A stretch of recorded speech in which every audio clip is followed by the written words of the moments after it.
Call Condition 4th Department. Hear ye, hear ye, hear ye. All persons having business to do before this court will draw near, give their attendance, and they shall be heard. Good morning, please be seated.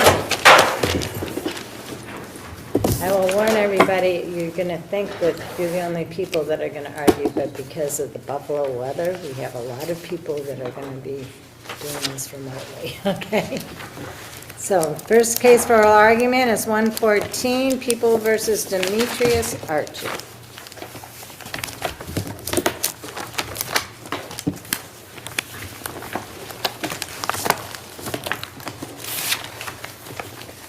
Morning. Good morning, Your Honors. Elizabeth Dannon for the People. We would submit that, as the hearing court found in this case, the handgun recovered was admissible since the police properly pursued and attempted to stop defendant's vehicle based on their observations of the vehicle speeding and an air freshener obstructing the driver's view in violation of vehicle and traffic laws. And unless Your Honors have any further questions, we would rest on our brief. Thank you. Thank you.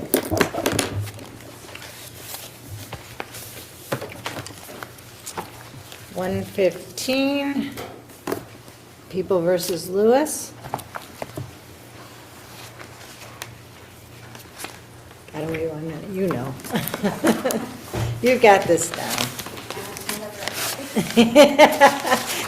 Good morning, can you unmute? You're perfect. Go ahead.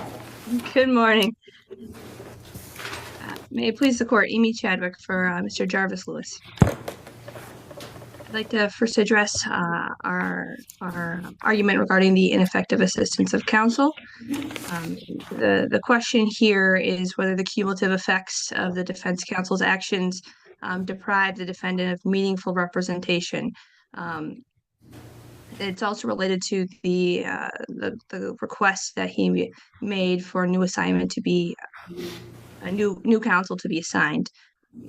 When you look at this, nearly every box is checked to show that there was objective ineffective counsel. Defense counsel did nothing during the course of the trial. He did not participate in jury selection. He made no opening. He cross-examined no witnesses. He made no objections, called no witnesses, presented no evidence. But he did not think he had any right to do that, correct? Well, that is correct, and it also goes to the question and the request for new counsel. There was a very clear breakdown in the relationship between counsel and my client before the start of the trial. The counsel made several requests for the trial not to start, for new counsel to be assigned. He said that this was creating a conflict of interest. I don't know my ethical and legal obligations here. Explicitly said this is a conflict. There's been a deterioration of our relationship. You are requiring me, court judge, to be here, but my client is telling me he no longer wants me to represent him. He's discharged me. He was in an awful position at that point. Awful position, and he explicitly said so. Even the people recognized and requested that the trial not start and that new counsel be assigned. On top of that, when the trial started, counsel even said in front of the jury, "I'm only here because I'm ordered to be here." The judge also needed to consider whether to assign new counsel, and one of the things that needed to consider was whether counsel was going to be able to provide effective assistance during the course of the trial, and it was clear from the start that he was not going to. He said explicitly, "I will be here because I'm ordered to be here, but I will not participate." And the court said, "That's fine. You can be here and say nothing, but you need to be here." So everyone knew from the start that there was going to be no effective assistance for my client at all. And to the extent that the court found that this was a delay tactic, I think that it was clear that there were some extraneous factors unrelated to my client that were going on, that the court was referencing other defendants, other cases, other things going on that my client was not a part of, or there was not clear evidence that he was a part of that were playing a factor. And also, the defense counsel here was only retained a little over a month prior to the start of the trial. There wasn't really a lot of time for this breakdown in the relationship to manifest itself or to be communicated to the court. And there were very legitimate reasons being presented both by counsel and by the defendant himself as to why this relationship was breaking down, and the trial needed to be delayed for new counsel to be assigned. Thank you. Do you have anything further? The other point would be, we do believe that it was an error for the court not to order the 7:30 exam prior to the trial. The reasons that were given at the end of trial for the exam to be ordered, his conduct, the appearance that he didn't understand fully what was going on, those were all present before the trial started, and an examination prior might have led to the trial not being started at all. Did the defense request, excuse me, did the defense request a 7:30 exam? Yes, he did.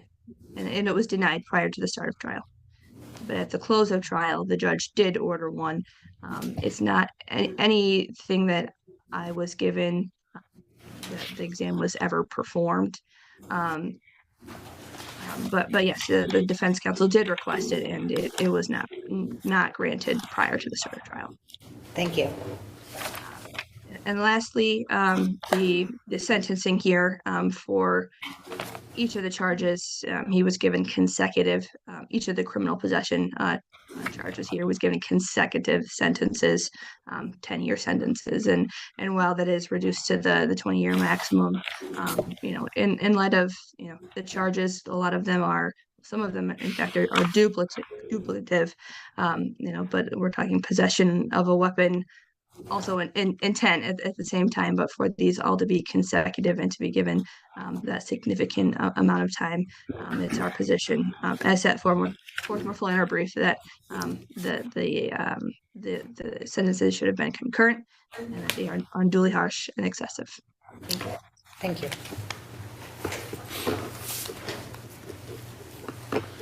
Good morning, Amy Wallensack on behalf of the people.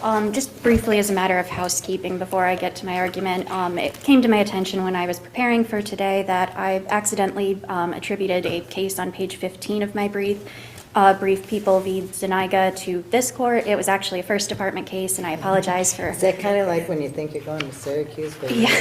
Okay. Yeah, so I apologize if that created any confusion, but that was a First Department case. I plan to focus primarily on point 1 unless the court has any questions about the other points of my brief. This is a very unusual situation. I completely agree. I can't say that I've seen this before, but I really believe we have to look at, two parts of what was going on here. There was a request to substitute retained counsel on the morning that jury selection was set to begin. This was an attorney that defendant had retained, I believe it was a little over a month before trial. He accepted the case knowing that it was going to proceed to trial within a month, and he did a decent amount of work on defendant's behalf. Before that, he obtained a favorable suppression ruling, I believe it was 2 weeks before trial. And on the morning of trial, the court made a sufficient inquiry into defendant's complaints about counsel that he wasn't in his best interest. And the court credited this as, merely a dilatory tactic. And I think the record fully supports that if defendant is, making very vague complaints the morning that jury selection is set to begin, this was a delay tactic.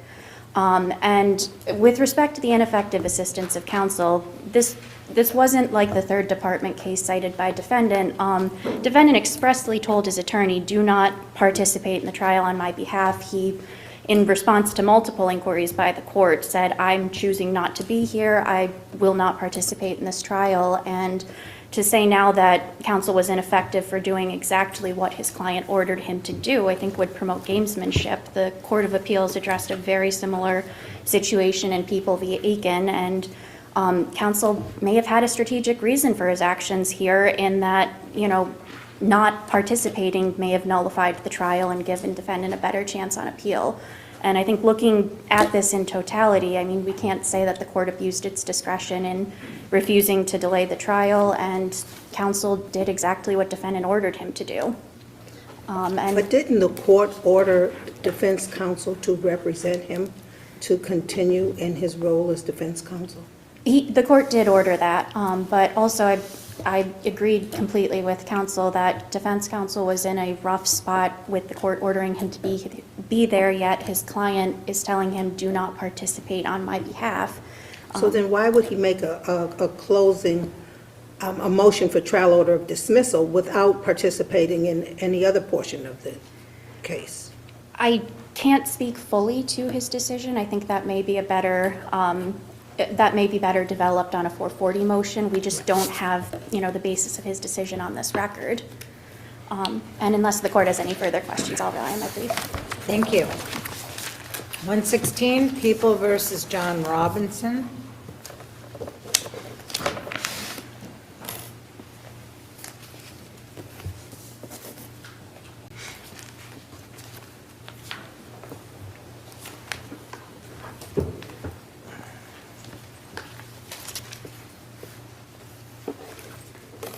Morning, Mr. Keem. You're solo today. Morning, may it please the court. Brad Keem for defendant Mr. Robinson. I'd also start with a 730 issue. We assert the court should have ordered a 730. The trial court was aware that prior to the altercation, that appellant was suffering from a serious mental health breakdown where he expressed suicidal thoughts. Then during the altercation, he was unhinged. He was asking to be pepper sprayed. He was saying he had a 99-year sentence, which wasn't true.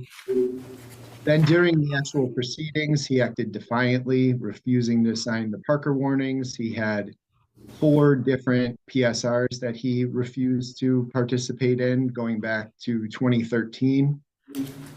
And then he went on a manic rant about being kidnapped by police. We'd assert that all those circumstances should have led the court, even though defense counsel did not request one, to provide a 730 examination. In regard to our 3030 issue or the guilty plea, unless there are questions, rely on our brief. Thank you.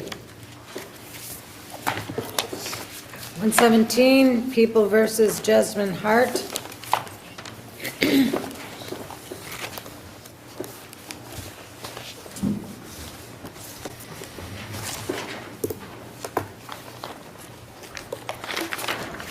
Good morning. May it please the court. Dave Juergens for Jesmond Hart. The brief has 6 points. I would like to focus on points 2 and 4. Those involve the recorded jail calls. Point 2 raises the issue that was left open by the Court of Appeals in Johnson and has not been addressed by this department. Does granting the people unfettered access to jail calls of a pretrial detainee violate that person's fundamental right to prepare a defense? Alternatively phrased, we could ask, does the personal right to prepare a defense include the right to prepare that defense without the people having knowledge of the ins and outs? 3 departments, as the people point out, have said no on this issue, but they do not explain why. The starting point, I think, is for us to recognize that we're in an adversarial system of justice where each side prepares their case and doesn't get insight into the thoughts and strategies of the other side. There's no dispute, I believe, that Mr. Hart had a personal right to defend against the charges. That's separate from his right to counsel, and in fact, he had no attorney at the time these jail calls were made. There's no dispute, I believe, that this unfettered access to his recorded jail calls gave the state a tactical advantage. And the question becomes, why should the state enjoy such a tactical advantage? What legitimate government interest is advanced? Is it simply gaining a tactical advantage? I think it's important for someone to articulate what that advantage is. So that's pretty much what you want us to do, is yes. whatever way we decided to yes. make sure we explain. And what I would point out is that the second and first department, they were silent on the rationale. The third department said that, well, they mentioned a right to gather evidence. And these fishing expeditions that they get these recorded jail calls, they don't know if they're going to uncover any evidence, but they do uncover, as they did in this case, thoughts and preparations and defense strategy which they would not otherwise have access to. Sure, there's a safety and security concern that justifies recording these jail calls. Your client was well aware of the fact that these calls were being recorded, correct? That's true, that's true. But he continued to proceed with making the conversations in light of that. And so I guess the question becomes, are these situations where courts are going to force defendants to just accept the risk that they say something is going to come back to be used against them? Well, what I would point out is that this is not a situation where the county jail reviewed the calls and then found evidence of a crime and made a referral to the prosecution. It's not a case where... We understand that. And it's not a case where the, like a participant in one of these conversations went to the DA. These are routinely turned over. The only choice a defendant has at this critical period of time is don't use the phone. And I just asked the court to concur with Justice Piggott when he said he can't sanction that result. This is an unbalanced situation. Mr. Hart had no access to the trial. We'll look at that very carefully, Mr. Jurgens. I think we have that argument. Well, then I'd move to point 4, excuse me, and look at the calls that were actually received into evidence. I would argue that a trial court doesn't have discretion to receive inadmissible proof. And I'm unclear if the people agree with that by the way they wrote their brief. It's my understanding that the court has discretion when it's weighing the probative value against the prejudicial effect of admissible evidence. If it's inadmissible, there's no discretion to allow it in. Mr. Hart's statements in this case were, and I'll give, they're fully set out in the brief, but 3 examples are that I need a good lawyer, one that can find a loophole, I've said too much, I screwed up, I may need to cop out, I'm falling apart here. And I just ask, what is the specific relevance of those statements? What material fact do they tend to prove? The trial attorney argued that they were not relevant. That's the same arguments that we're raising on appeal. There's no preservation issue that the people seem to indicate there is. These statements are not an admission to any material fact. Simply, it's Mr. Hart's lay opinion made to friends and family without an attorney that basically he thinks he's guilty. And that is inadmissible, and if it's admissible, it's certainly extremely prejudicial, and it was an abuse of the court's discretion not to preclude it. Therefore, and also the curative instruction was ineffective. I mean, telling the jury that there's nothing wrong with wanting to get a good lawyer doesn't cure the prejudice at all.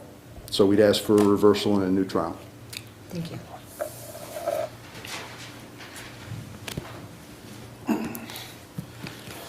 Good morning. Marty McCarthy for the people. Turning to the first issue that Mr. Jurgens argued regarding the right, the issue is whether his right to prepare a defense was impaired by the use of these jail phone calls. And as I believe Justice Montour pointed out, the defendant was advised that his phone calls were being recorded at the time he made them. The other 3 departments that have looked at this issue have all held the same thing, which is the defendant doesn't have a fundamental right to make admissions on the telephone in social calls, which is what happened here. That's not a fundamental right. It's not, when you look at it, it's not really casting the right to prepare a defense. It's more casting, does the defendant have unfettered access to make admissions on the telephone? And the other 3 departments clearly said no on that issue. The Appellate Division in CSA actually did explain that rationale as to the fact that the defendant does not have that fundamental right.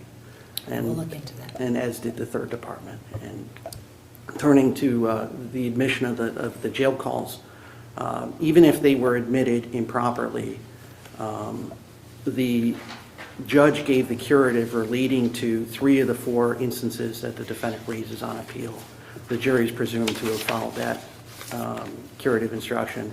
And the 4th was, and none of these were commented on. Just to be clear, none of these were commented on by the district attorney who prosecuted the case on summation. So it's not like he continued to exploit any error that occurred at the trial level. If there are no other questions? Thank you. Thank you. 118, Fowler versus Lanny Jones.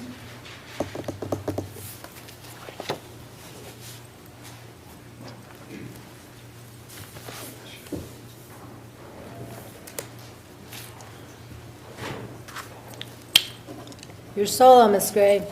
Yes, I am. I can update the court on how my young clients are doing. They're 9 and 7. They're doing very well in school. I can also update the court on Mr. Jones's status. His most recent request for conditional release and parole was denied. So he's going to continue to be incarcerated. I would rely on my brief unless the court has any questions.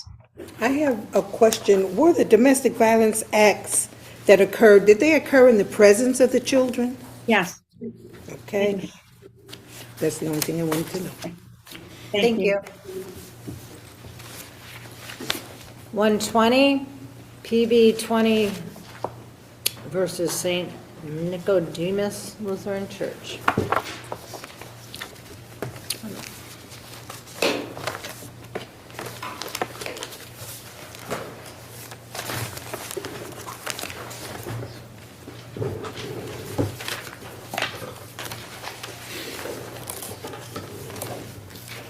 Did you actually come from Buffalo? I actually came from downstate. Okay. It's not snowing there. Okay. I think I'm plotting to go second. Okay, everybody ready? Mr. Zelinski? Good morning, Your Honors. Richard Zelinski on behalf of the Upstate New York Synod. I will keep this brief. I know we have a lot of attorneys here arguing on this appeal. The issue with respect to the Synod here involves one of duty, whether the Synod owed a duty to the plaintiff and whether the Synod owed a duty to the abuser's employer, St. Nicodemus Church. The trial court, we believe, was proper and ruled correctly that the Synod did not employ the abuser and therefore had no ability, no authority, and no duty to terminate his employment. The record is absolutely clear that Storr was hired by St. Nicodemus about 3 or 4 years before the Synod was ever even created. With respect to maintaining him as an employee and continuing his tenure as the pastor there, that's not the Synod's responsibility. And the testimony, both from Marie Yergi, the former bishop of the Synod, the testimony from council president at St. Nicodemus, Gerhardt, proves that fact. They testified that it is not the responsibility or the ability of the Synod to terminate an employee of the church. And this runs, directly in line with state law, which says. Counselor, Yes. may I interrupt you here for a moment? This question about a duty or supervision, doesn't that require us to look at the doctrines of the denomination and the church itself? Doesn't it require us to determine what the church's polity is as to who has supervisory control over the pastor at the church? With respect to theological questions, well, in both sides it would, I guess, yes, because there's two types of supervision, and one form that the Synod is involved in is the theological supervision, right? They look at whether the pastor is preaching in accordance with Lutheran faith, whether the pastor is doing. But there's no question here that day-to-day supervision was at the local church with the church council. That's right, Judge. Right. Well, the supervision is one question, but whether or not retention is a situation. Doesn't the Synod have responsibilities concerning oversight of the pastor or the congregation or whatever, with concerning whether or not this individual is committing these particular acts?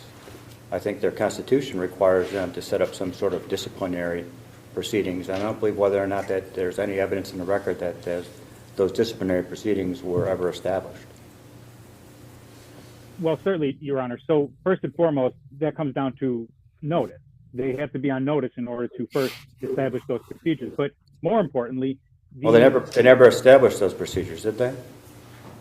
That's correct, because first they weren't on notice that the activity was happening, but more importantly, Isn't there a question? There's a question of fact on whether or not they should have been aware of these instances. No, I don't believe so. But before we even get to that question, right, of whether they were on notice, the issue is whether they had a duty to supervise or discipline criminal activity.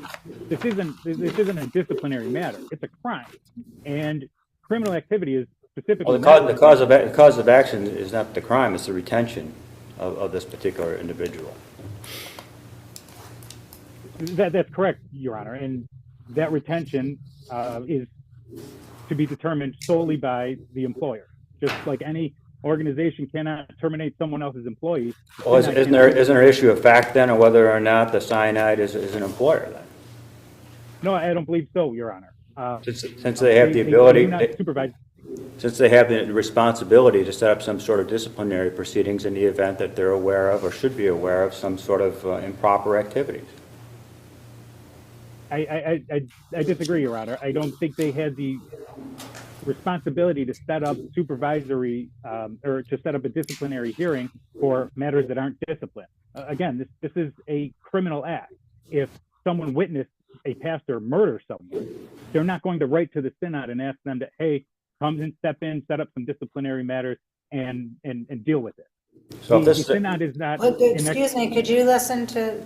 Well, if this is a criminal act, then where's the religious decision here? That's exactly right. The religious aspect of this is what the synod would be involved in, and my argument is that it doesn't involve the synod. It doesn't involve a religious aspect of this, of the determination to hire or. So if it doesn't involve a religious decision, then it doesn't involve the First Amendment. Then, is that what you're saying? Your Honor, the ELCA was the defendant who was raising the First Amendment argument. I would submit that I do agree with that argument that the First Amendment is implicated here, only to the extent that the court determines this is a religious issue.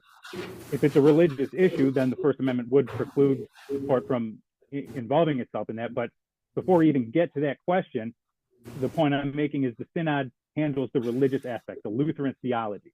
And if the pastor is doing something that is not in line with Lutheran theology, then the synod stands in to take appropriate disciplinary measures with respect to that.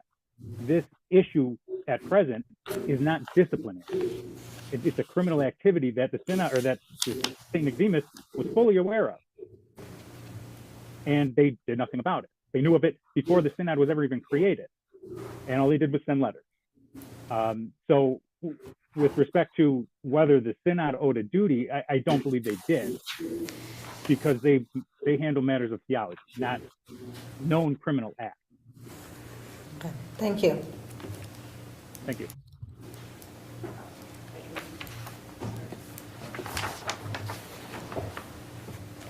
May it please the court, my name is Vicki Phelps of Phelps and Palicelli, and I represent the plaintiffs who are known as PB20 and PB21 in these actions under the Child Victims Act. Your Honors, just briefly as background, it's rare in civil practice to encounter a fact record as troubling as the one here. Just very briefly, there's evidence that these defendants were on notice of repeated child sexual abuse, and this is something that both defendants conceded below, that it was foreseeable and that it was on notice, or that at least there was a fact issue as to the synod on foreseeability. If you look at the oral argument below, they agreed to that as they had to on this record. There's evidence that the defendants facilitated Douglas Thor's ongoing access to children. There's evidence that the defendant's agents destroyed evidence of child sexual abuse. There's also evidence that the defendant's employees or agents brushed aside Melissa Benzie, a whistleblower, when she tried to bring abuse to their attention in the 1990s. And there's evidence that the foreseeable result was profound and repeated child abuse, not just of my clients, but of other children, and that both plaintiffs, I don't think anyone disputes, have suffered lifelong harm.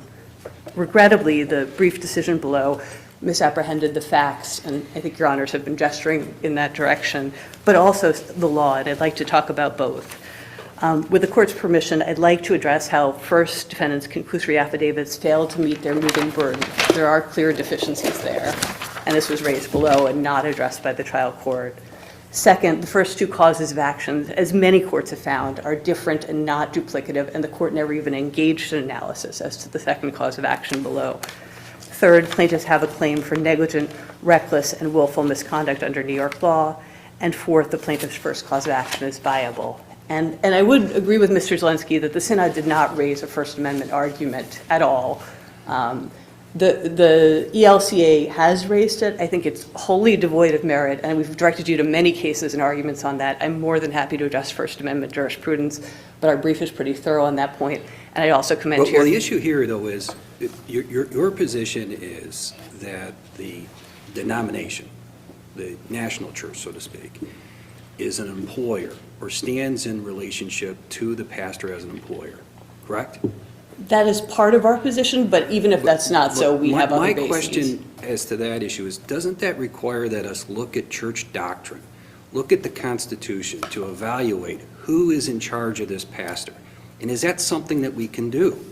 I don't actually think that you have to do so, and I also think if you look at it, at the testimony and the records in the case, what you're going to see is that this church at all levels, and every single witness who testified, said they had a zero tolerance for child sexual abuse. That's true, So that's true, but we're talking, I want to talk about the denomination for a moment here, because they oversee, from the record, 9,000 local churches. You're talking about the ELCA right now? Yeah, Okay. 9,000 local churches. Is it your position that they're the employer of all 9,000 churches? Our position, and I want to be clear, some of the misconduct was during the American Lutheran Church period. Right. And during that period, I don't think there were 9,000 denominations. And I do think that their conduct, and I believe Justice Montour looking at vis-a-vis Douglas Thor, makes it plain that they had a role in his retention. And indeed, they stepped in and twice removed him. They fired the guy and institutionalized him, took away his liberty when he misbehaved. So yes, those are conducts that could allow a reasonable juror to find employment. But I don't think you have to get there, because I think legally... But my question is not could you find it or not, but does it require that the court, that the state, look at the church's doctrine in order to determine whether or not that church, that entity, that institution within the larger denomination is an employer? And does that violate the First Amendment? I don't think it violates the First Amendment at all, and I don't think you have to look into matters of doctrine. I think you can look at their conduct. And if you look at Kenneth R. and also the Nutt case in the District of Connecticut, if you look at the Malicki case in the Supreme Court of Florida, has a very learned decision that cites a majority of courts that have rejected the defendant's First Amendment argument. What you see is that while freedom to believe is absolute, freedom to act is not. Conduct, as the Second Department and Kenneth R. found, conduct is subject to regulation, whether you're a religious institution or anyone else.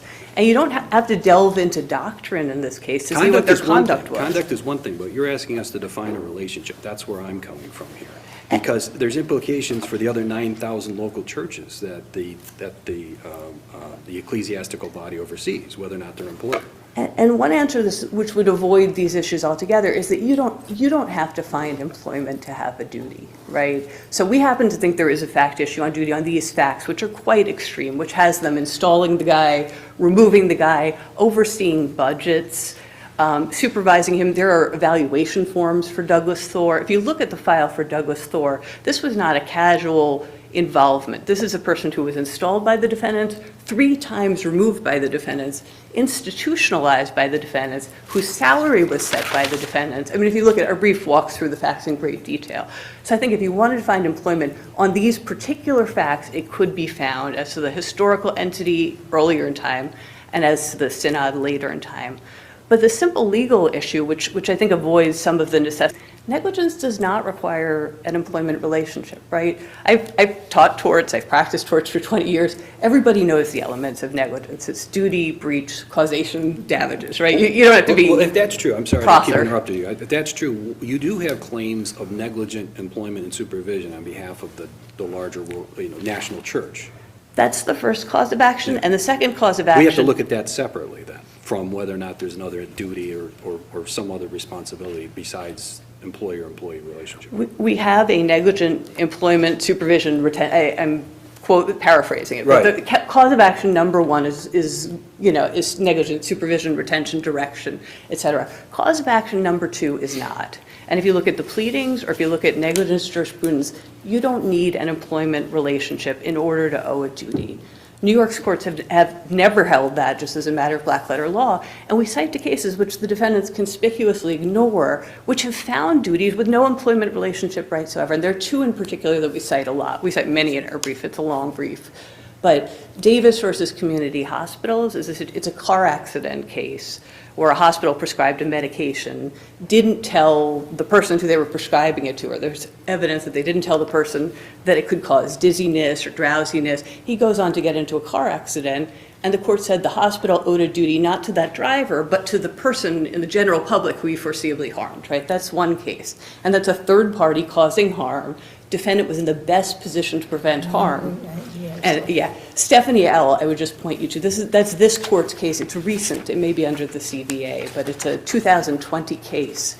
And it's hard to imagine a case that's even closer to this one. If anything, the facts here we pointed out in our brief are even more egregious. But a foster care agency kept information from a family about a child's history. They disclosed some information, so they weren't as bad as the defendants here, but they kept information from the family about sexualized behavior of a child. Child goes into the home, family adopts the child, and tragically, the biological child in that family is sexually abused by the child. And had the information been disclosed, that tragedy could have been averted. So again, not an employment relationship, but a duty was found because the defendant had knowledge and relationships placing them in the best position. You need to focus because Okay. we're running out of time. Okay, I'll move forward, and I appreciate the prompting. I would commend to Your Honor's attention, in terms of the defendants not meeting their moving burden, the ELCA simply didn't. They have no evidence on the ALC period, none. Sue Rothmeyer, their affidavit, readily admitted at her deposition, I don't know anything about this organization. I don't know its policies. She cannot speak to whether it employed anyone. She cannot speak to whether it controlled anyone. So what you have is a one-sided record on the ELCA's predecessor. And where is that record coming from? Yes, there's evidence in the documents, but we also found the pastor who removed Douglas Thor from it was from the second church, from Nacelle Lutheran Church. And Robert Keller, gave testimony about the ALC, and he said, your direct supervisor when you were pastor there, and he was a pastor there, was the American Lutheran Church and its district, which was just an arm of the American Lutheran Church. He also testified about the synod, and we asked him, what would you have done? He became later in time, after 1988, the bishop of the synod. And we said, what would you have done if you'd been the bishop of, I'm paraphrasing again, of Douglas Thor's synod? And he didn't say, I would have deferred to the local church, I would have left it alone. That's not for me, I had no control. He said, I know what I would have done. I would have removed him, and he never would have gotten a call.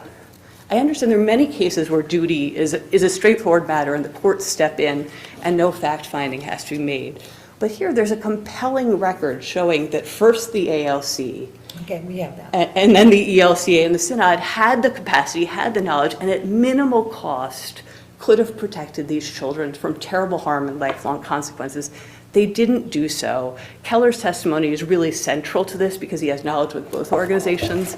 And I just ask Your Honors, on behalf of my clients, I know you'll take the record seriously. These are very serious cases, and we really feel an injustice has been. Believe me.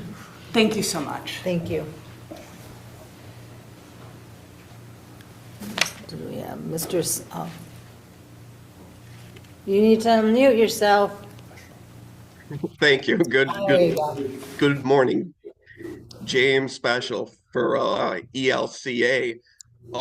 So as far as this question of duty and this question of fact on this duty, I should note first this court's case, which was affirmed by the Court of Appeals, Wendy C., which I cite in my brief, says that any attempt to define the duty of care owed by a member of the clergy to a congregant will result in excessive entanglement of the government and religion. So that right there, I think that this case is basically a clergy male practice case using different words, because you can't breach a duty when courts can't rule on what that duty is. And this court has said it and got affirmed in Wendy C. It went 6-1. Plus, I have all the Counselor, Supreme- Counselor, that was a very different case. That was a very different case. That was a case involving whether or not the pastor, the claim there was negligent in terms of his relationship to certain adult individuals. That's not what we have here. I don't think. Well, two things on that, Judge. I don't think it's that just a moment. Your argument really here is Hosanna Tabor, that in order for the courts to determine whether or not a denomination has supervisory control over a local pastor requires that we look at the denomination, look at its governing documents, and sort out how the church sees itself. Because you say the Lutheran Church is not hierarchical. Right. And I think, I mean, it was very odd to quote Martin Luther in my brief, because that type of thing wouldn't normally come up, and that's the reason why. I mean, in his view, his whole issue was the hierarchy of the Catholic Church. So this is a deeply held religious view, and we know from the Supreme Court cases that things like discipline are religious ones. That's in the Serbian Orthodox case. All we're really asking, I'm not saying that there could never be a claim against a church, but here the things that are an issue have already been ruled to be outside the scope of civil courts. And I actually don't think that Wendy C. is that much different for two reasons. It's still a sexual misconduct case, because one of the claims was sexual battery. So there weren't minors, but it still is kind of within the realm of the same type of case. Second, even if we want to say it's factually different, it's still, the ruling of this court was still that you can't define a duty of care. I don't think the cause of action makes a difference as long as it's based on negligence. You're always going to have to define a duty of care, and civil courts can't do that. And that becomes a problem, because how do we know that anyone breached the duty of care? Because there isn't one. Okay, I think we understand that argument. Do you have anything further? Sure. And the last thing I would say, that even in their own submissions with the summary judgment motion, we at most recommended him. The church had to vote on him, and they did. And I cite several cases in my brief that a recommendation isn't enough for a negligent hiring claim. And what about what the plaintiff's attorney indicated, that 3 times your client, or that Mr. Thor, was removed and then put back on the list? See, Judge, that to me is like, because so put on the call list, that's basically picking who gets to be a priest or who gets to be ordained. Sure, wait, listen, please. Isn't there some sort of duty to the public itself, to protect the public in this regard. If this individual's been removed 3 times and been recommended again by your client, you just can't, where's the religious decision there?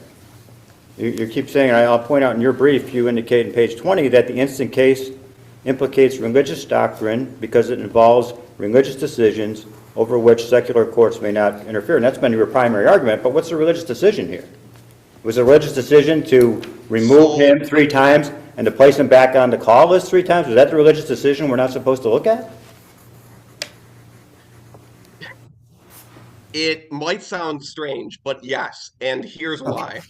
All right. Please educate me.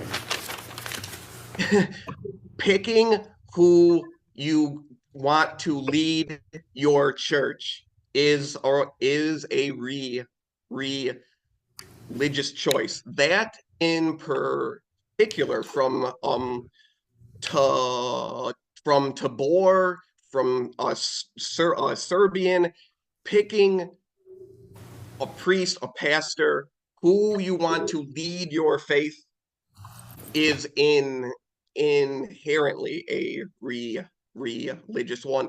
I think that's actually the core of the religion clause is based on my reading of the Supreme Well, we'll look at that very carefully. But, sir, when you make that religious choice, the consequences of the actions, the conduct of that person, you don't think that creates a duty to the public when members of the public come in to worship in the church and are exposed to the people that you made that choice to hire? To keep that person or not keep that person? Right. So, Judge, no, and I would say that was the same argument that the plaintiff in Tabor used, and she lost 9-0. So basically, her argument was, well, the public has an interest in not being wrongfully terminated, and she was terminated, and she filed a claim under the ADA. So she had said the public has an interest in not being fired for being disabled, which I think we would all say that no one likes to see happen. And she lost 9-0 because the consequences are what they are, but ultimately it's a very strict rule. Okay, thank you. We have that argument. Did you have something, Justice Payne? You had a question? No, I'm okay. Thank you. Okay, thank you very much. Mr. Cope? Good morning, Your Honors, and may it please the court, Kevin Cope with Bond Shenikin King on behalf of the defendant respondent, St. Nicodemus Lutheran Church. And St. Nicodemus is here kind of in a peculiar aspect with respect to the remaining defendants, that we're here simply on the Synod's appeal from the lower court's decision denying summary judgment solely on St. Nicodemus's cross claims. And as it relates to the Synod's appeal, it is a clear attempt to retroactively support a motion for summary judgment against St. Nicodemus's cross claims on appeal, where there is no argument or evidence supporting such dismissal below. And in the Supreme Court's decision, it specifically states that the Synod failed to address, let alone meaningfully discuss, the Synod's cross claims. And St. Nicodemus expressly pointed this out below in opposition to the Synod's motion for summary judgment. And its reply brief below, the Synod ignored this failure, and even on appeal, it ignores this failure. And in fact, the Synod doesn't point to a single citation in the record demonstrating that it preserved any of the arguments it makes before the court on appeal. The Synod's further contention that the Supreme Court should have simply dismissed St. Nicodemus's cross claim sua sponte is not supported with any authority or supported with the facts in the record, and further ignores the significant prejudice it would pose to defendants in allowing a court to sua sponte dismiss a claim without allowing the party opposing dismissal any opportunity to argue or submit evidence in support of the claim itself. So at the outset, the Synod has failed to overcome the procedural hurdle of preservation, and its appeal should be dismissed on that basis alone. But turning to the facts of the case itself, with respect to the Synod's claim that it should be granted summary judgment, it's premised almost solely on an absence of a duty owing to the plaintiffs. However, it is axiomatic under New York law that the Synod can owe a duty to St. Nicodemus without owing a duty to the plaintiffs and be liable for contribution and indemnification based upon a breach of that duty. And further, on summary judgment, the Synod had the burden of demonstrating the absence of all issues of material fact concerning that breach. And the record before this court reveals that the Synod has not and cannot demonstrate it did not owe a duty to St. Nicodemus, nor can it demonstrate the absence of all material facts concerning such a breach. And I believe that the court has honed in on the two significant issues of material fact here, that them being notice and the Synod's control over Thor and St. Nicodemus. And towards notice, the Synod would simply like to ignore the evidence in the record before the court. There is significant evidence demonstrating that the Synod did in fact have notice of Thor's conduct prior to the abuse that is at issue with the plaintiff's claims here. And the first being that in 1995, Missy Benzie talked with several assistants to the bishop concerning Thor's conduct and expressly raised the abuse that's at issue, the abuse of minor congregants within the church. And she was told to send a letter to the Synod bishop, but to exclude specific reference to that abuse. She sent the letter, and then following this letter, there was a meeting at the church concerning Thor's conduct within the church. And there's significant evidence in the record again that shows Miss Benzie then raised again Thor's inappropriate conduct with minor congregants at this meeting. And then following this meeting, the Synod's own records demonstrate that the meeting happened and that issues concerning things that happened back in 1985, which is when Miss Benzie first heard of or first saw this inappropriate conduct, that was raised at the meeting. So all that information together demonstrates that the Synod does have notice of Thor's inappropriate conduct, or at least that there are material issues of fact that a jury must decide before this. We'll look at that. Thank you. Thank you. And then towards the Synod's control over Thor and St. Nicodemus, I don't think you need to get into a review of how the church views itself. The church views itself through the constitutions and governing documents themselves, and the governing documents for each organization recognize the interdependency of these institutions. In fact, for example, the ELCA must approve the Synod governing documents. The Synod must approve the St. Nicodemus's governing documents. So that alone shows that there is some overview and governance from the higher. Thank you, Your Honors. And unless there's any questions, I'll rest on my brief. Thank you. Thank you. 122 through 123 is Musial versus Donahue.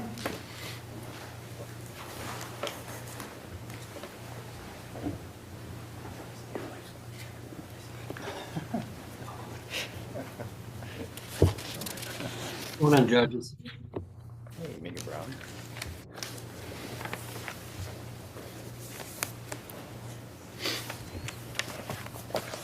Waiting for a few more people.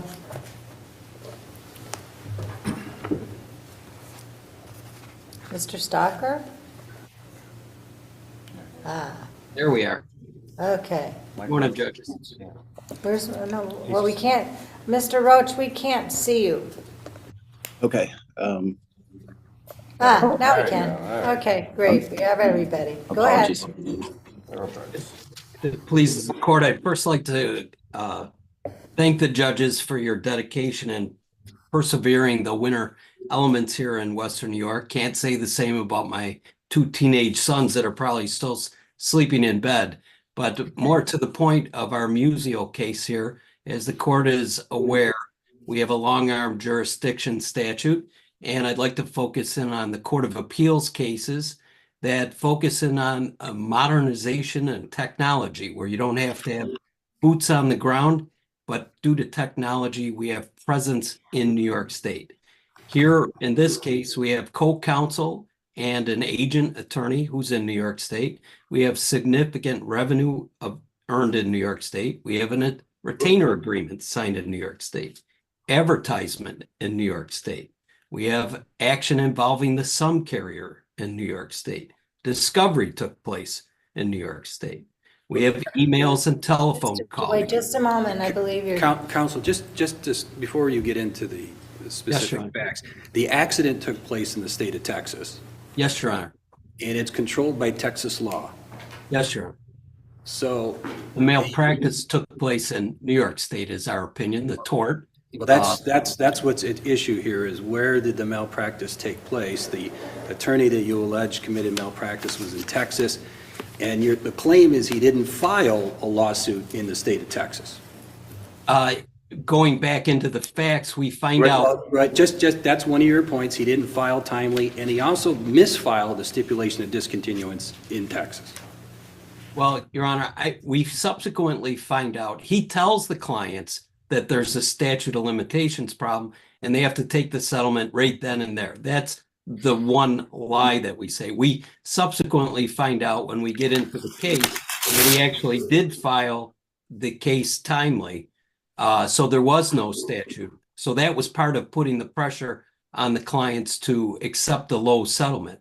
When we look at getting zero for a rear end car accident when there's $500,000 available with the daughter's insurance carrier and their underinsurance, and then filing a stipulation of discontinuance against the client's interest, that's where we feel the malpractice occurs. And the tort. But to be clear about that too, whether or not the attorney committed malpractice would be determined on the standard of care under Texas law, not New York. We feel the tort happened in New York State with the electronic communications, and some going back to the Court of Appeals cases where they're saying if you advertise in New York State, you have a presence in New York State, you have your co-counsel in New York State, you have emails and telephone calls in New York State, you have availed yourself to this jurisdiction. And since the statute of limitations ran out in Texas, this would be the only form available for these clients. And we believe New York State has an interest in protecting New York State. You could have brought the malpractice claim in the state of Texas. Or your we clients. couldn't. By the time we were able to get the file, they wouldn't turn it over and realize what had happened. The Texas statute of limitations was so short, it had expired. So the attorneys were non-cooperative and ran out the clock. They ran out the clock on the malpractice claim? Yes, because they have a shorter statute of limitations in Texas on malpractice than we do in New York. And they wouldn't turn over the file. The clients had to file a grievance with the Texas Bar Association to get it. They also filed a grievance in New York State to get a copy of the file as well. But that is part of the facts I believe were put in the, I don't know if those particular facts were put in the brief, but are pertaining to the case.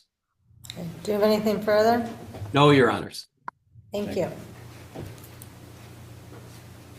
morning, Your Honor. Michael Oh, Roach on behalf of Russell Button and the Button Law Firm. May it please the court. This is a rather straightforward long-arm jurisdiction issue. Clearly, this is a case where there's no personal jurisdiction pursuant to CPLR 302 as it pertains to my clients. I think that Justice Del Conte is seized on the central issues in the case. Button Law Firm is a Texas law firm incorporated in Texas. Mr. Button's a Texas attorney. This is a Texas motor vehicle accident. Mr. Button is licensed to practice in Texas and not New York. Mr. Button and his office don't advertise in New York. There's no referral network. They don't derive substantial income in New York. The motor vehicle accident, the subsequent litigation all took place in Texas. This is a case where Mr. Button has never appeared in the courts of New York, has never derived any revenue from New York State. He's only represented these plaintiffs in the state of Texas. And so that there is no basis for jurisdiction. And the case law is legion. I think that the court will appreciate from our citations to Bloomgarden and Marks and B. Miller that there is no basis. There's been no cases over time where courts in New York have exercised long-arm jurisdiction under the circumstances as articulated in this case. The Mays case, likewise. So those 4 cases, I think, are extremely supportive of the motion that we made, Justice Sophia's decision, and I think that there's absolutely no basis to appeal that decision.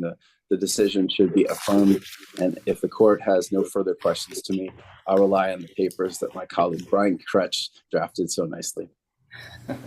Thank you. Ms. Brown, go ahead. Good morning. May it please the court. Megan Brown on behalf of the Donahue respondents. The appeal that concerns my clients is limited to the discovery order. And so just briefly, that was addressed by Mr. Stocker, I would just say that discovery order should be affirmed. There was no abuse of discretion in the trial court denying the motion to vacate the note of issue and in denying the requests for post note of issue discovery or to extend the scheduling order. I would refer to this court's prior decision in the Planca case, which is directly on point and is controlling here a plaintiff's own lack of diligence in pursuing discovery, and certainly discovery, whether non-party or out-of-state witness or not. This witness was known to the plaintiffs when the suit was filed. So a plaintiff's own lack of diligence in pursuing that discovery doesn't satisfy the unusual circumstances necessary to obtain post note of issue discovery, nor does it warrant vacating the note of issue. And there was no abuse of discretion here. And also I would just add that the case against my clients has been dismissed on summary judgment. And so I would add, I believe this appeal is actually moot. And so for all of these reasons, and as we set forth in our brief, this order should be affirmed. And I'll rely on the brief unless there are any other questions. Thank you. Thank you. 124 in the matter of Adrian L.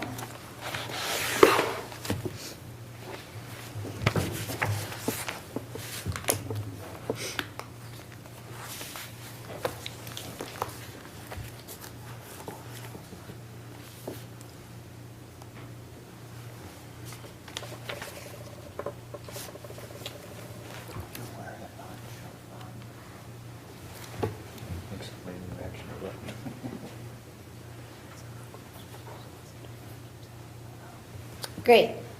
Thank you. Good morning, Your Honors. May it please the court, Stephanie DiGiorgio on behalf of the appellant. I'm going to keep it brief this morning and just focus on point 1 concerning various erroneous admissions of hearsay testimony and evidence. Concerning Petitioner's Exhibit 1, it was various police reports that were submitted to evidence over the respondent's objection. It's noted that a certification was provided to qualify them as a business record. However, those records were replete with various hearsay testimony, and if it was to be admitted, portions should have been stricken that were hearsay. And I note, just concerning those records, the court did rely on those to rebut the testimony of the co-respondent. Weren't those records utilized just for, the court indicated that you only use them to determine or to show the acrimonious relationship between the parents? The court did, but it also used it to rebut, various testimony. The first witness the petitioner called was the co-respondent, and she, she denied many of the statements that were indicated in the police reports, and denied many of the acts of domestic violence. Most of what came in was the hearsay. Isn't that generally what a victim of domestic violence generally historically has tried to recant? Yes, but I would submit that the fact that the court relied it to rebut those presumptions with the hearsay, it still should have been admitted properly. I mean, most of what this case was about was the hearsay evidence. There was testimony from the victim's mother. She testified as to multiple statements her daughter made to her. But she also witnessed blood running down her daughter's face in one of the phone calls, correct? She did, and I would submit that that would be admissible, but the fact that she, testified to various statements that her daughter made and that the child made, that were not corroborated should not have been admitted, especially over respondent's objection. Concerning these statements that the co-respondent's mother made regarding statements that the child had made to her, it is submitted that those statements can be admissible in neglect and abuse cases. However, I believe that the corroboration that was used was the corroboration of the hearsay testimony of the mother and in the police reports. And further, the hearsay testimony of the supervisor, the caseworker supervisor. She testified that, her knowledge of the case was based on her communication with her caseworkers that she supervised, as well as her review of the case notes that were taken. Those case notes were not admitted into evidence. They weren't marked, and no evidence that they were certified as any kind of business record or that they were kept contemporaneously throughout the course of these proceedings. And she was allowed to freely testify as to statements that the caseworkers made to her, and also statements that the child made to one of the caseworkers. I think we understand that. So, and I would submit that, these errors were not harmless. Most of the case was based on hearsay testimony. And, there was no evidence to support, that these children were in imminent danger. And for those reasons, unless the court has any other questions, I would ask the court to reverse the lower court's decision and dismiss the petition. Thank you. Go ahead. Oh, may it please the court, Deanna Gutteri on behalf of the Department of Family and Community Services. In this case, the record as a whole establishes that the children were neglected by a preponderance of the evidence. The child Aiden's statements were admissible, and they were corroborated by the evidence in this case, including the grandmother's own observations, the respondent's statements that there was in fact domestic violence in the home. They just differed in who was the aggressor and what exactly happened. But they actually corroborated that the incidents as explained by the child did occur. There were numerous police reports which weren't relied on for what was actually in them, but just clearly outlined that there were repeated calls for domestic incidents, which the mother herself testified to and said that she had made those calls seeking help. I think there were like 7 calls to the police. I believe there were like 7, yes. And the mother acknowledges that she made the calls, but that the statements she made in those police reports weren't correct. But again, the court didn't rely on the police reports, although I think the court could have. It was properly certified. I think that the problem with them not containing the delegation when they sent the records in went more to the weight than the admissibility. And because it was being used to corroborate some things rather than just evidence that there was, the domestic violence itself, what had occurred. There was proof of impairment to the children and definitely substantial risk to the children. One child expressed he was afraid. One child was there present for an incident. And that was, again, corroborated by both parents who said, yes, that did happen while I was holding an infant, while at least a TV was thrown. I also think that logic demands. Wasn't the mother pregnant at the time then too with? I believe that was a different one. Yes, there was a different incident. I believe she was pregnant a different time. But I think also that in these cases of domestic violence where things are happening behind closed doors, logic demands us to also think if a child sees blood dripping down its mother's face or televisions are being thrown, and both the respondents both stated, yes, there were numerous arguments where, swear words are being used, where it's basically a violent environment that is placing these children at a substantial risk of emotional harm. And then again, they were actually, there was corroboration for the fact they were present or in the realm of physical, risk to their body. I think we understand that. Okay. Just one more thing, sorry. Also, regarding the hearsay statements, much of which what was labeled as hearsay either wasn't actually hearsay because it wasn't offered for the truth, or it fell within an exception. The caseworker's testimony wasn't relied on for anything, but it could have just been providing a narrative of the investigation and what occurred, which I think would make it at least admissible testimony. And lastly, I just say that any evidence that was improperly admitted, it was harmless error, as the evidence that was properly admitted supported a finding of neglect, and I ask that the court affirm the lower court's findings. Thank you both. Thank you. 125, Cully versus Riccatone MD, and Justice Montour is recused on this matter.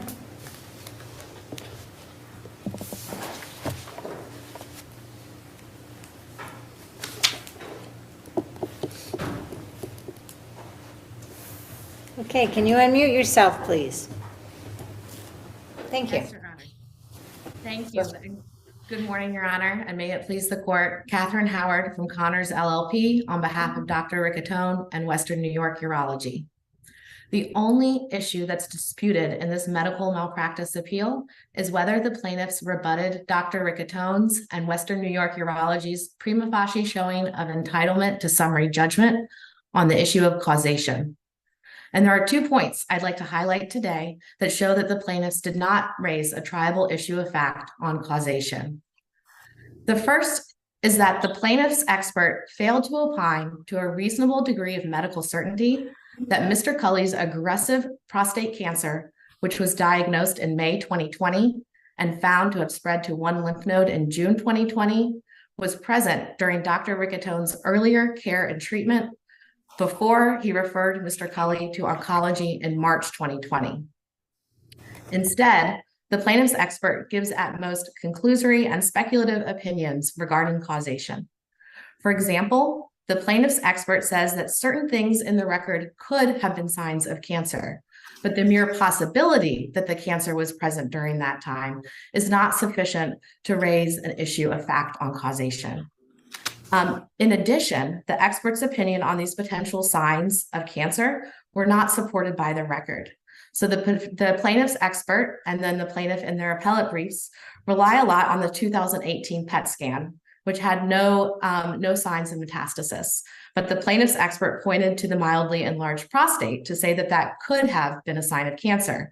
But in addition to being speculative and merely possible, that opinion ignores that Mr. Cully had an enlarged prostate both in early in 2008 before his radiation therapy and after 2008 through 2011 when his PSA was indisputably low. So at bottom, Counselor, doesn't the plaintiff's expert say that that's precisely the issue, that these exams should have been more regular, more routine? That's the battle here, isn't it? Well, I do agree that the plaintiff's expert says that these exams, for example, a digital rectal examination, should have been more routine, but at most that's creating an issue of fact as to the standard of care and whether Dr. Riccatone deviated from that standard of care, which we're not disputing here on appeal. The problem and what I think is missing from the plaintiff's opposition and expert affidavit is whether performing these tests would have led to an earlier diagnosis of cancer. And the plaintiff's expert never actually says that to a reasonable degree of medical certainty, these tests would have revealed that the cancer was present.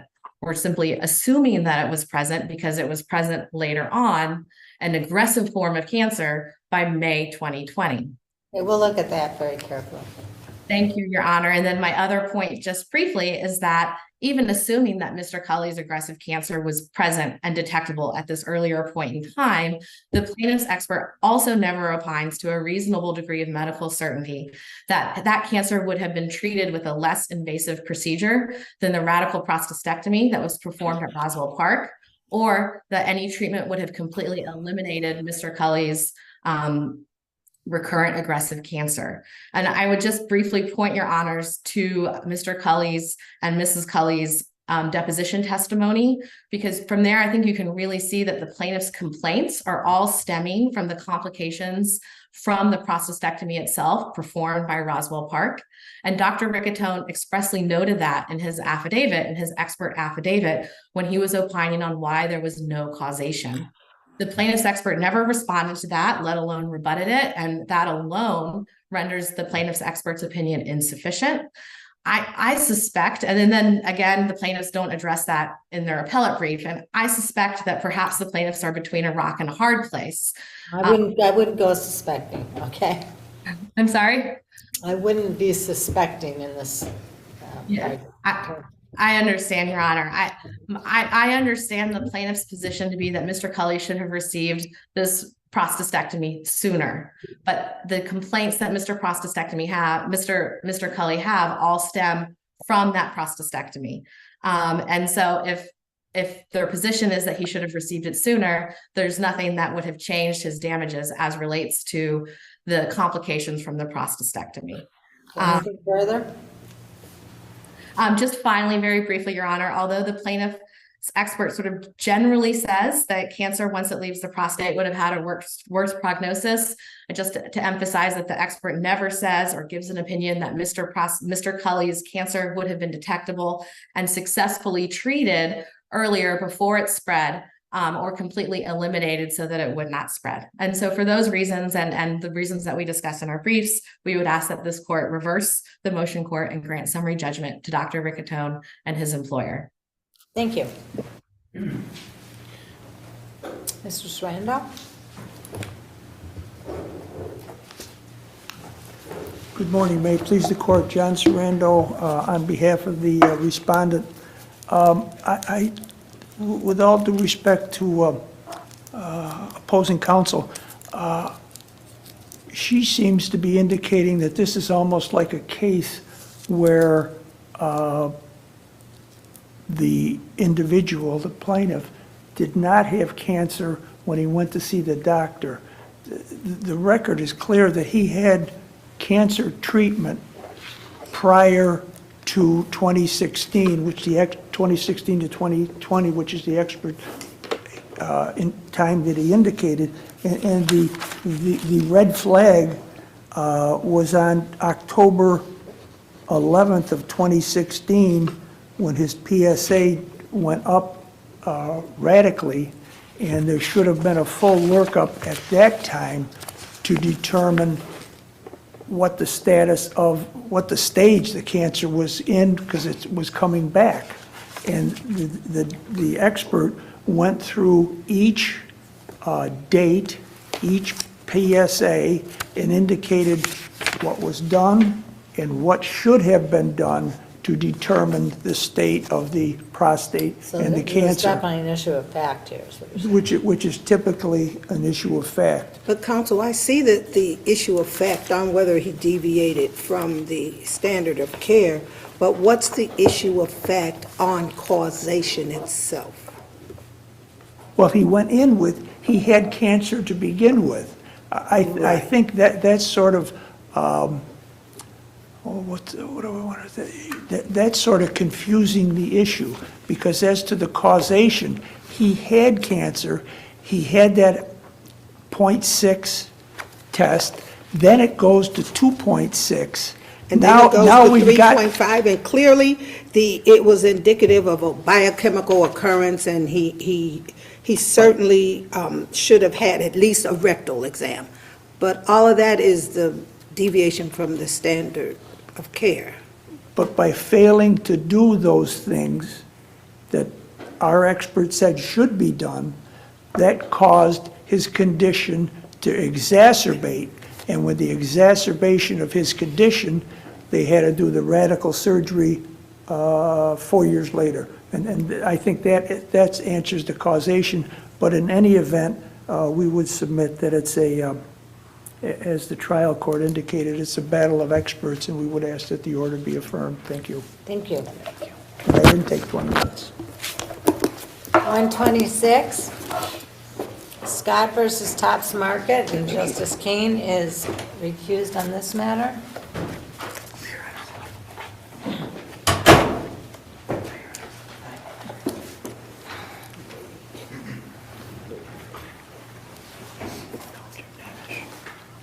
We can't see. Morning, Your Honors. I know you can't see me. I'm trying to get the camera to work.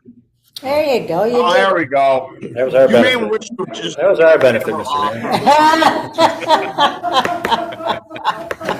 Okay, Good go morning, ahead. Your Honors, and may it please the court. I'm Jim Nash. I represent Tops Supermarkets in this case. The Tops landlord is out of the case, so the appeal only focuses on Tops's liability.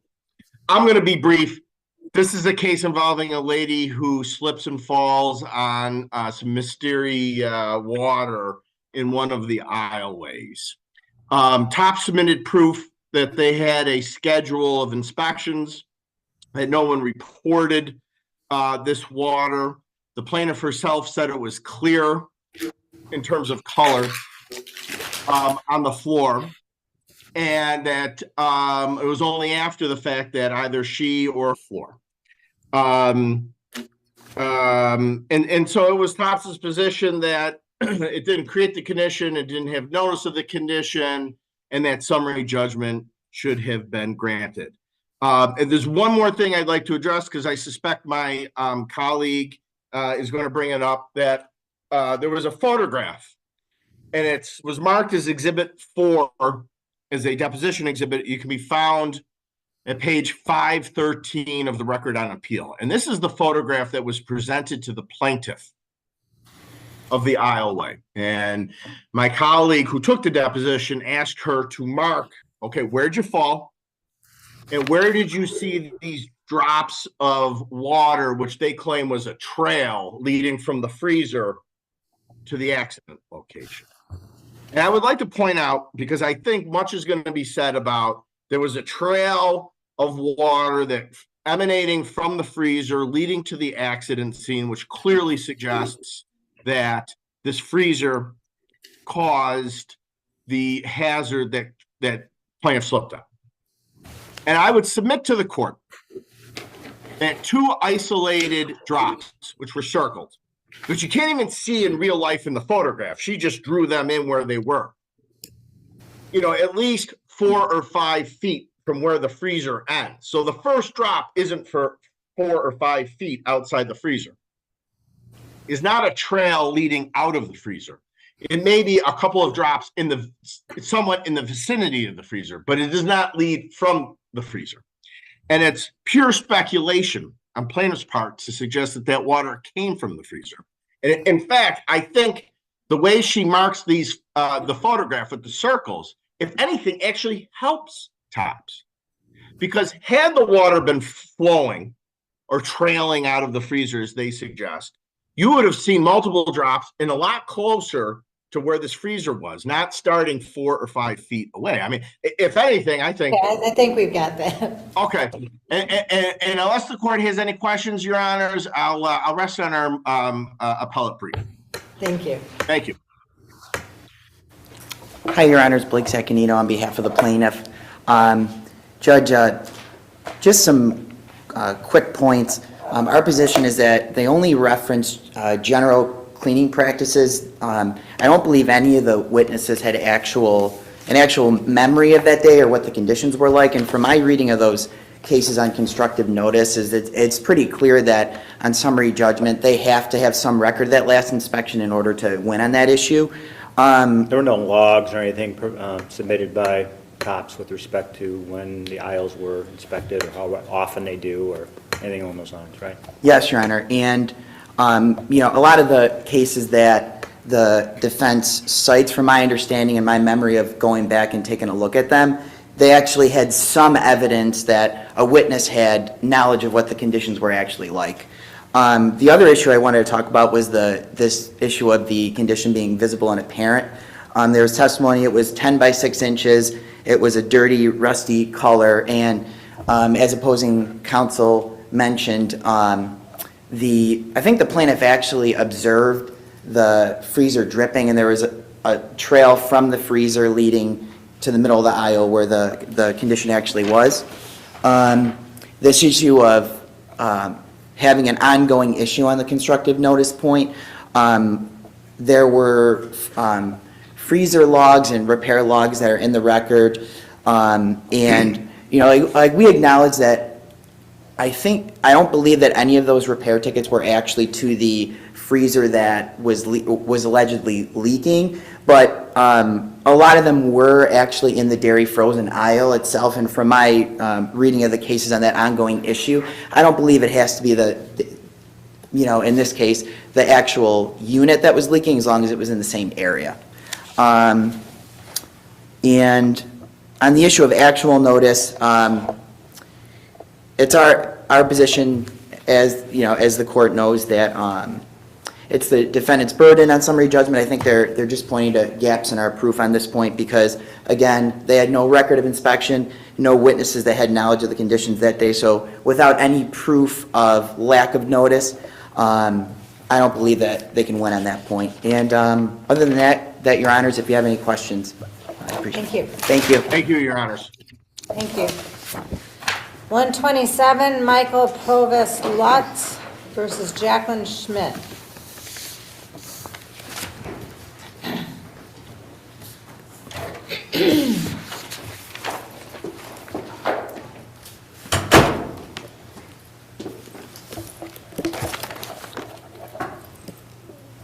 Oh, I'm sorry. Thank you. Okay, go ahead, Mr. Susan. Strand. John Sarando for the respondent mother. There's a typo, Your Honor, on page 12 of our brief, which indicates Judge Pirro Bailey appointed a guardian ad litem. That was correctly Judge Serio, so I apologize for the order, for the mistake. Thank you for letting Bringing us the know. court up to date, my client indicated that the virtual visitations are going fine. They asked to try to do it in person. The children wanted their mother to be part of that in-person visitation, and the grandmother, who apparently is driving the bus in this whole situation, said no, so they haven't been able to have in-person visitation. And more importantly, the guardian ad litem apparently knew nothing about this appeal. We got. Yes, it's my understanding she communicated with the court, and there was no motion to set aside the stipulation, and insofar as Article 81 complaint is concerned, when you look at Article 81, it says do the least restrictive means, and a guardian ad litem is the least restrictive manner to resolve the problem, so we ask that the order be affirmed if you don't dismiss the appeal. Thank you, and also thank you for You're welcome. letting the guardian know. I appreciate it. Ms. Maris, you got to unmute yourself. Good morning, Your Honor. Good morning. May it please the court. Susan Maris, attorney for the children who are now 15 and a half and 13 and a half years old. As I argued in my brief, the appeal should be dismissed because the father is attempting to appeal a stipulated order. And the law is well settled that no appeal lies from a stipulated order. The father did raise the issue that maybe it was defective, but that is proper before the family court on motion and not proper before this court. So unless there's any other questions, I will rest on my brief. Thank you very much. Thank you, Your Honor. I don't have to tell you to drive carefully because you're going the opposite direction. Is he? I hope not.